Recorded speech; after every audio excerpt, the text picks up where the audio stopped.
Hi everyone. We had the opportunity to interview Rob Ashard, an esteemed broadcast engineer with years of mixing experience on some of the biggest shows in British television. In the upcoming video, Rob shares with us some insight into the challenges of mixing broadcast and his approach to deploying his SQ5 in this application. Enjoy. So Rob, hi, thanks very much for joining our little discussion. Maybe we can start. So I'm joined obviously by Heath as well, who's going to ask you some questions too. So first of all, thanks for joining. Maybe you can introduce yourself, tell us a little bit about what you do, your background. Yeah. Okay, I've worked in television since 1980. Joined London Weekend Television in 1980 as an apprentice, so worked on the studio floor for about 4 years, and then graduated to Grammot, which is a historical word from when they used to play audio in off turntables, Okay. which was at the time reel to reel. And then I became a sound supervisor in '97. So that sound supervisor is the person that mixes the shows, is in charge of everything sound for a television production. And then I went freelance in 2004, Okay. and still am. So I've work on the Graham Norton show is probably the most well-known show that I do. I do The Last Leg. Um, I did 10 series of I'm a Celebrity, Get Me Out of Here in Australia, about 10 years on Dancing on Ice. Uh, Currently just doing Taskmaster, which has moved over to Channel 4. So quite a wide range of stuff. Do some live music mixing on Norton, which is lovely. Hmm. So, and also we've been doing some smaller jobs where you have to sort of move into a smaller location. So that's where the SQ came in, and I needed. Okay. I actually thought about which size to buy, and I was rather tempted to go for 24 faders or even 32, 24. And then I thought, well, no, every time I'm using this, it's because I'm in a small space. So Sure. I opted for the SQ5 in the end. Okay. So you're doing so you're mixing to broadcast, obviously. So what people hear Yeah, live on their TV or yeah. now re-recorded on their TV, and then obviously sometimes feed to the audience as well, occasionally. Yes. So this is an interesting subject that very often comes up on the SQ sort of forum that I'm one of the mediators of one of those, and there's a huge amount of questions now for people who are streaming. It's a huge amount of people in churches streaming services. That's probably the bulk of it. Um, and because I come from broadcast, I suggest they sort of turn it on its head. And now is a very good time to turn it on its head while they don't have necessarily got full congregations, because out of necessity, I mix to the main outputs left and right. That's what everybody's hearing. That's what millions of people are listening to, hopefully, if we're watching, when we're Sure. doing a show. So that is my priority mix. But I'm also feeding PA. I'm feeding little foldback speakers on the set. Sometimes if you're doing a panel game where you have presenter in the middle, a panel on the left, panel on the right, you have fallback left and fallback right, and you add a little bit of the panel on one side to the other. So we call it cross fallbacks for obvious Yep. reasons, just so they can hear each other. We tend to put those speakers behind them as they're all wearing personals, so that their bodies mask the spill of that fallback from their microphones, but it means they can still hear it. So all of that stuff is happening, and I'm trying to think. Beginning of 2019, we did a show that's running on Dave. I saw it the other day, called Al Murray's Pub Quiz, and that was all done with the SQ. So I'm mixing a stereo mix that was a usable mix. It's the mix that was used unless they had to do a repair for an edit, including the audience reaction. And then had all those. I had PA feeds. We actually had two PA feeds, and then we also had the cross foldback feeds. I had presenter prehears going to the director out of direct outs on the channels, and that's all happening in the SQ. All at the same time. Just as what's lovely about the SQ, and the reason I went for it, is that it seems to behave like a scaled down big desk that I'd be using in a TV studio. the way you can route things. There's certain things you can do that you can't normally do on a lot of cheaper desks. For what I mean, it's an incredibly reasonably priced desk. One of the things we often use is I have a chat group. Group one is always my chat group, and you can send to an aux. So we quite often, if you were doing a Skype call, you would send a chat mix that's all nicely compressed off that group. Many desks of this ilk you can't send to an aux from a group, and you can with the SQ. So things like that that work really well. Okay, so actually, where some engineers maybe that come from a live background feel a little bit, I'd say, challenged or aren't used to broadcast. Actually, a lot of what you're doing is very similar to live. It's just in the way that you distribute things more than in the way you mix things that's a bit different. Yeah, so I'm actually sending my PA feeds, and this goes right up to the Norton show and big things, off stems of subgroups and things like that. So on the Norton show, I'll have a drum group, a band minus drums, backing vocals, and a vocal group, and we can just tweak. So it's a mono PA system. It's a big 16, I think it's 2 rows of 8 boxes. Very powerful setup, but you can. The PA mix follows. Once you've got it set up correctly, the PA mix does sort of follow what you're doing. It kind of has to. Sure. So, and also you have to now start analyzing who is your bigger audience, because now with streaming, you might have, oh crumbs, we've got 200 people in the church, but you might have 800 or 1,000 or whatever on the stream. So you start to have to reevaluate who's your important mix. And as I say, but there's no reason for a compromise once you've got it sorted. And now's a great time. If you haven't got people in your church and you're doing streams, maybe take time to start setting it up. The other thing that follows with this, incidentally, and I see so wrong so many times, is gain structure. People don't seem to have a good gain structure where you've got all the channels kind of up at 0 and everything's reading right, and you've got a nice level on your main out.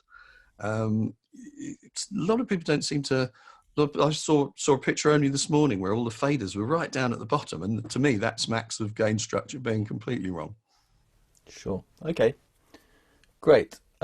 Keith, you might have some questions. I do, yeah. Because I'm quite interested. I've seen a few times your setup posted, or various incarnations of your setup posted, and it's pretty. I mean, it's pretty cool. Like you say, if you get stuffed in a cupboard somewhere, you can kind of wedge it in. But you've got a really nice rack set up, and you've got your console that you can obviously carry in yourself, which is nice and easy. But I was just interested in how that setup works, because I know you've got some Dante stuff going on. I know you've got to do some syncing of bits, and I don't know how you get everything in and out of the SQ. Okay, so I actually came up with the whole system and bought it all together because I needed to multi-track stuff, and I needed to multi-track it locked to video.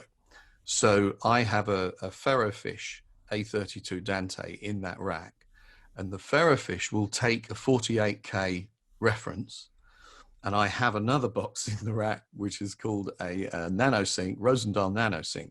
So that becomes what every TV station has, a station clock.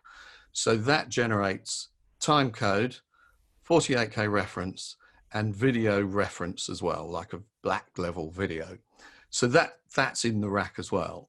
And what a lot of people don't seem to get with video recording, audio recording for video, especially if you're recording like me, we'll record for 2.5 hours, because we'll record a few shows on the trot, and each recording can be an hour. So what happens within that NanoSync is that for every second in the UK, you have 25 video frames or 50 interlaced frames or fields, and then you have 48,000 audio samples, and you have time code. So sample 1 of 48,000 starts at the same time as frame 1, and then it does its 48,000 and its 50 fields, and then it starts again. So this means that if I take a multi-track recording, so I take the Dante output of the SQ goes into a little unmanaged Netgear GS108 switch. You don't want anything that's got all this green switching off stuff, because that causes Dante terrible trouble. And for a basic system, you don't need managed. It's perfectly fine. So the A leg goes via the Netgear switch, and then on into the A input of the primary input of the Ferrofish. And then the secondary output just goes straight to the Ferrofish. And then the laptop or laptops are plugged into the Netgear switch, and they have Dante virtual sound card on them. So you can record, and I use a program called Boom Recorder. So this means that while I'm recording everything, and I'll record all the principal mics clean, I'll record a post-fade audience clean, and a pre-fade one if I can jack it up. Sometimes that's slightly more tricky because of the way the audience is pushed post-fade into a compressor, which makes a pre-fade one tricky at times. So all of those things, when they go to the edit, they get that hard drive, and they can drop, say, the host's mic onto the timeline, and it will stay frame accurate for 2 hours. So they can just, if I miss something or someone coughs, that's quite often, it's not a mistake. It's that someone will interrupt or someone will cough, and they just need to go to a mic clean where the cough isn't. So they quite often have a lot of these tracks just on the bottom of the timeline when they're editing. And then if they come across a problem like that, they can just go, right, there's Owl's track. We'll just cut it, drag it up onto the timeline and go across to that. So it's essential that for broadcast, for long recordings, that you have this set up. Otherwise, post will be nipping and moving, so then you will not be thanked for for not giving them sample accurate recordings. That's pretty cool. Yeah. So having the Dante ability there means that you can just get everything in, do what you need to do with it, mix it, send it, route it, and all the stuff you were talking about before, and then also be able to lock everything so that it's usable by everybody else. Yes, absolutely. Yeah. And I do basically the output of the. I'm just using 32 at the moment because I don't need any more. And that goes, so in Dante controller, they're just one-to-one into the laptop. So then I do any routing. So that's kind of my track layout. And then I do any routing on the desk. So I just assign it to Dante output, whatever. And then that's the track it's on, basically. The only other neat thing I do is I take the timecode output of the nano sync, and I plug it into a channel, but I actually use the tie line facility. So it doesn't actually hit a channel. I use the tie line facility to make it appear at the laptop. That's pretty cool. We've also used that facility, incidentally, for presenter earpieces. So the video people who have the talkback, the director wants to talk to the host. So they give me an XLR with that talkback on it, plug it into a spare input on the back of the desk, because I was using a DX168. So actually there were not many inputs used on the back of the desk. So plug it into there and tie line it to an output on the 168. And then that was plugged into the IM transmitter. So again, we used this tie line feature 2 or 3 times. And it doesn't tie up a channel. Means you haven't got time. I know it's a digital desk, but people don't like time code anywhere near audio. It's one of those things that can bleed through. So it just kind of keeps it mentally at least separate. Yeah, that's quite important. Yeah, tie lines is definitely a very powerful feature that I think is maybe misunderstood in its simplicity, but then it's like actually you can do odd things like that with it. So that's pretty cool. We use it on Cowrex all the time. I use the bigger, in your group, I use Cowrex broadcast desks all the time. And quite often we'll plug something into a Hydra box and then route it to another Hydra box. And that's what I like about it. It has this feeling of working in the same way as the things that I'm used to at a much bigger level, which is great. Yeah, I think people forget that before digital, when you needed to take a signal from there and send it over there, you ran a cable or patched through a wall box that was a physical analog cable going to the next room, and that might be patched to another room. And tie lines is essentially just that, and it's literally you're taking a physical input and taking it to a physical output somewhere, exactly as if you were running a cable, and it's not more complicated than that. Without involving the desk or losing one of your 48 channels. Exactly, yeah. But it's great that you can use that, and when you start using it, people kind of see it as a piggyback or as a oh, you can just say, here's that, can you just pop it over there? And when everyone kind of gets that you're what's the word, sort of big patch panel. Yeah, exactly. Then they start to ask you for more and more. So yeah, great. No, it's a really cool feature, I have to say, and I'm sort of like the fact that we use it. It's quite good. Another feature actually I wanted to ask about was the AMM, and I was wondering if you make use of the AMM at all. Oh yes, absolutely. Well, on this pub quiz, we had, what did we have? A host was behind the bar, and then we had 2 teams of, do you know, as I sit here, I can't think if it was 3 or 4. And so you've got a lot of personal. So bear in mind that a personal clip mic is an omnidirectional mic. That's how it works as well as it does, because it's omni. And you're also feeding crossfold backs, you're feeding PA. So you will get spill of even amongst 3 people. If someone speaks, you'll still hear them on the other 2, and it tightens it up.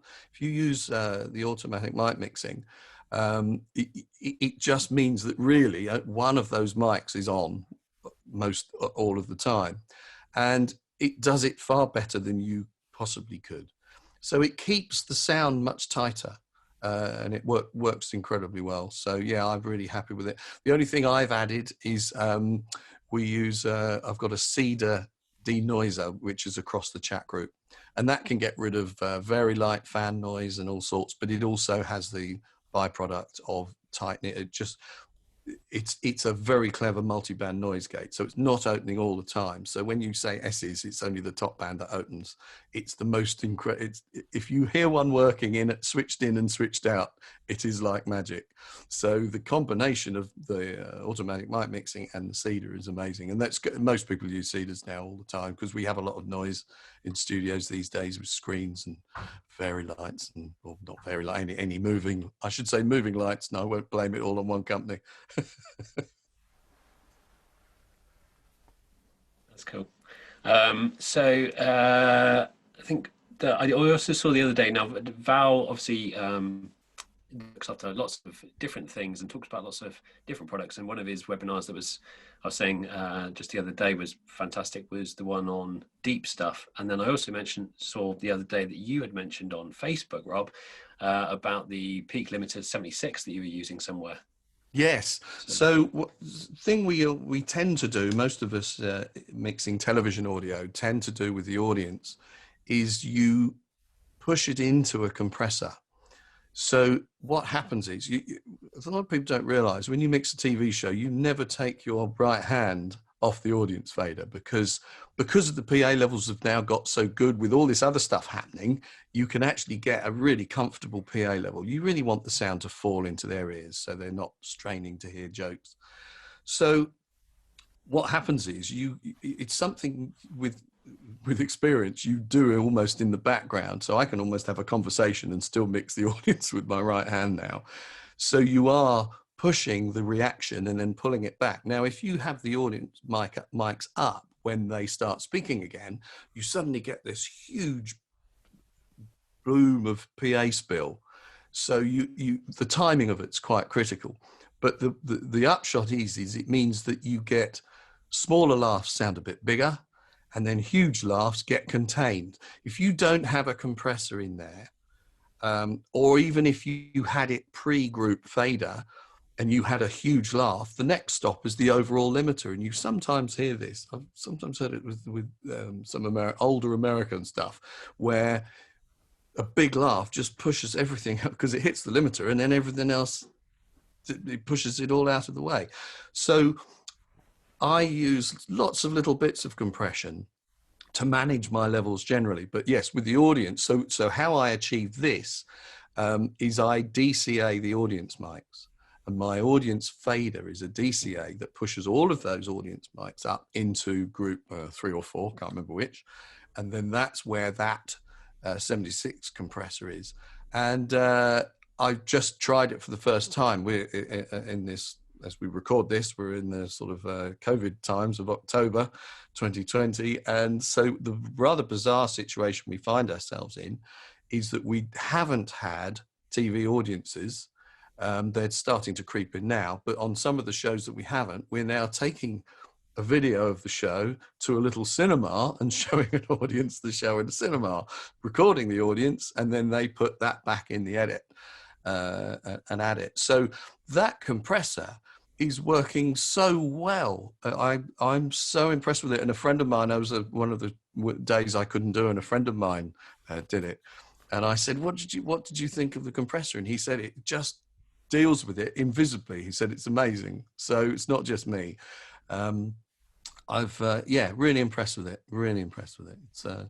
And again, it's all so easy. Those plugins. It's sort of the first time I've got into the plugins since I've had them, and yeah, very impressed. Love it. Fantastic. That's good.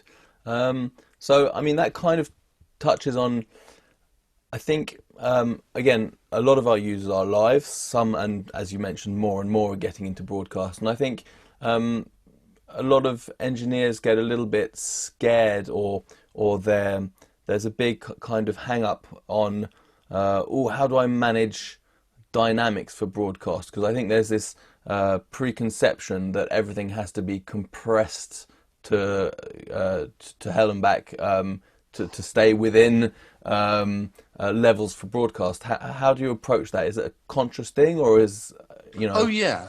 Yes, the key I find is to use lots of little bits of compression. If you just try and smash it all into the output limiter, it'll be horrendous. And then also you'll get all the ducking of people and whatever. So what I tend to do, bear in mind that my sources are personals, so it's more of a struggle than if you're with hand mics. So I use my chat group compressor to do most of my compressing. Rather than doing it on individual channels. Now, the reason for that is, if you think about it, and this, I'm just talking about personals now, it really doesn't matter if you've got hand mics because the isolation is much better. But if you are using personals, what happens is if you've got 3-to-1 compressors on every channel and you compress by, I don't know, 5 dB, you wouldn't really want to be doing much more than that.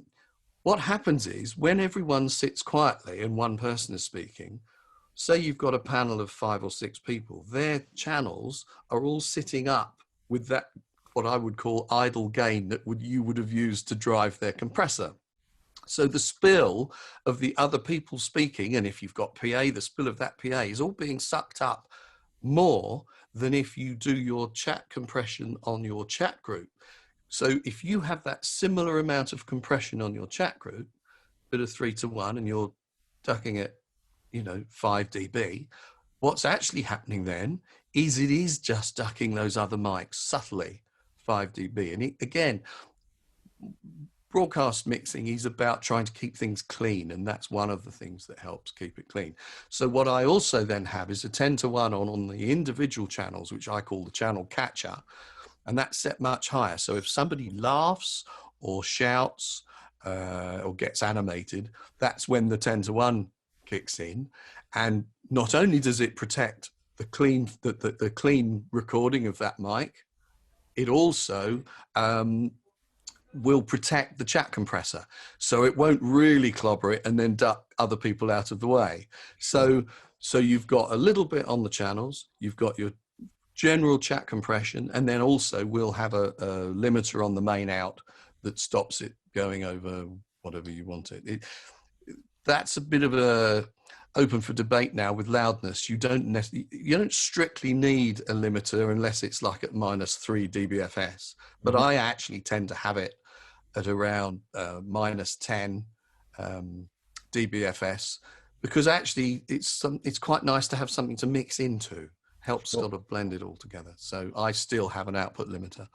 So yeah, you end up with all these little bits, and then of course you've got your audience driving in. That can be quite vicious. When you get a huge cheer and applause, that will whack in about 10 dB of gain reduction, but on normal laughs it's just tickling a little bit. Again, on the individual audience mics, I have the 10-to-1s, so that when they're laughing it's not touching them. When they cheer and clap, it is, and it will stop a loud clapper ducking the whole thing as well. So that's my answer to your question, is lots of little bits of compression. And a lot of people over compress stuff. They think because they've got a compressor they've got to light it up. You don't. You just need to make it nice and easy to listen to. Just, you know, make it fall into your ears, but not all pumping. And I hate that when it's smacking away and you can hear the breaths all loud and whatever. So yeah, does that answer the question? It does, absolutely. Yeah, no, very much so. And I think it's the bottom line is, I think there's obviously questions in terms of gain structure of signal flow, what you can send into a live stream or to broadcast or whatever. But there's also the sort of the end user aspect of it, is that when people are watching it on a TV and they don't have a nice home cinema or whatever, it's got to be smooth enough for whatever tiny little loudspeaker is in the back of their flat screen TV. And I think loudspeakers in TVs haven't come very far from when it was big CRT screens. It's still a really small flat membrane driver that needs to be able to manage whatever's coming in. So you want to keep things forwards with dynamics and for it to be lively, but also not, like you say, squash it to pieces so it doesn't sound real anymore. Yes, but you do want a good level, you know, with your tiny little handheld devices. You've got to have a Luft's figure of kind of -18, really. Broadcast level is -23, but it needs to be louder than that. Otherwise, you end up flat out, and that's very annoying. I've gone for a bit higher than that sometimes when I've done streamy stuff. But yes, but you do want that. You just want that level management, really. So not too dynamic, and a good level. As a lot of people say, depending on what input you're having to drive for your stream, my feeling is you should just make the mixer work start to finish. So all the channels should have a good level on them, and you should be peaking to kind of -10. And then if you say you find yourself going into an unbalanced input, so where the levels are a bit lower, just use send the left and right to a matrix, and then you can control your level into your stream with a matrix output. That's if you're using, or whatever you're sending to your stream, just plug it into a spare matrix and then use that fader as your send level. I would say is one of the easiest ways of controlling that. But as I say, I also advocate using the mixer output and then trying to send your PA mix off a stereo or mono aux. And I promise you, once you've got it set, it'll just follow. It has to. When you're balancing something, all those levels relative to each other have to be what they have to be. And what you can do then is make your band, if you want your band a little bit louder in the church or wherever, you can make that adjustment on the aux end.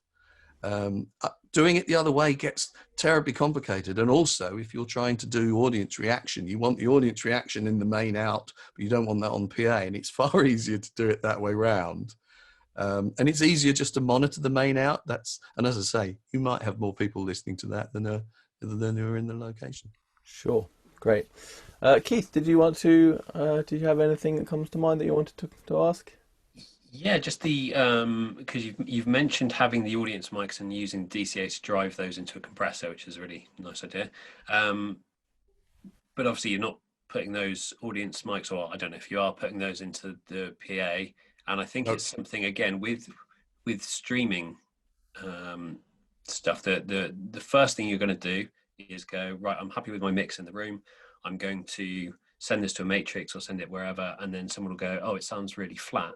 Or, you know, the guitar's too quiet, because obviously you've got a loud guitar amp in the room, so you're not boosting the guitar as much. So you can change your levels there, but how do you get the ambient sound? Because it sounds like you're kind of a man after my own heart in some ways of trying to capture the space or capture what's going on a bit more naturally rather than heavily processed.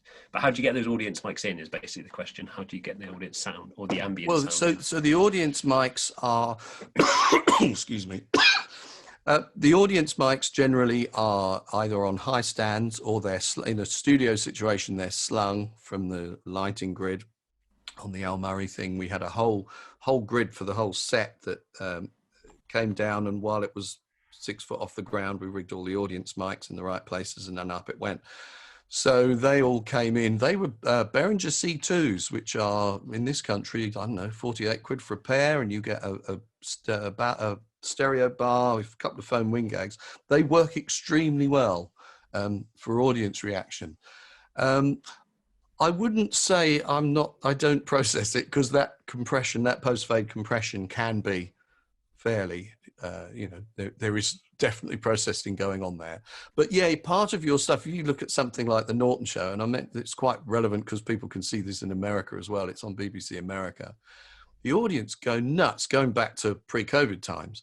600 people, 600 people going absolutely bonkers.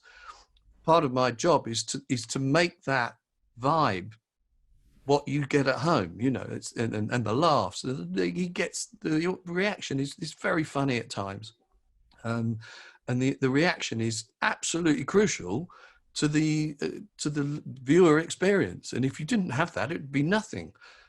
Some people go, oh, why does the audience reaction have to be so loud? I promise you, I've heard it with a bad audience, and back in the days when I used to dub television shows, it's vastly improved for helping it along if it didn't get what it deserved. And audience reaction is very important for TV. And I'd say the same. There's some great atmospheres in churches, and you really should be able to hear that. But if you really want to do it, you can't just park it. You have to kind of at least gently maneuver it. But I think even parked would be better than not. But you've then got to balance off your spill, your PA spill levels. So that's why I tend to just move the fader about. But a parked fader would be better than no fader, I would say. But yeah, get yourself even 2 tall mic stands with stereo bars on, and then so you've got, see my fingers, four mics across, like pointing into the audience. Don't be tempted to use gun mics, because you end up with about 5 people clapping. So I actually tend to use just cardioids generally, most of the time, unless you're out somewhere huge or big theatre. Sure. Yeah, I've done live recordings of gigs where the only thing I had left was a pair of 57s. And like you say, in a live recording, it's better than not having anything at all. Absolutely. Yeah, absolutely. Fantastic. Great. Anything else? Okay, no, I think that's really good. It's been definitely really insightful, and I think it'll be very interesting for everyone to listen to some of your experience.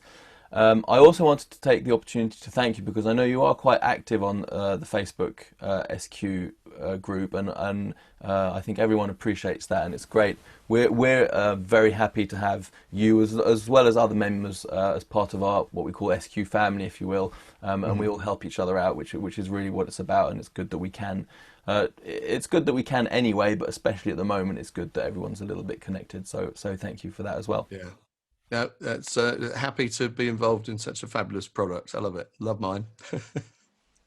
Fantastic. Great. Well, on that note, I'll thank you very much, and we'll go back to our little studio. Thanks very much, Rob. Okay, no worries. Good to speak to you both. Bye. Bye. Cheers, Rob. Thanks again to Rob for spending some time with us.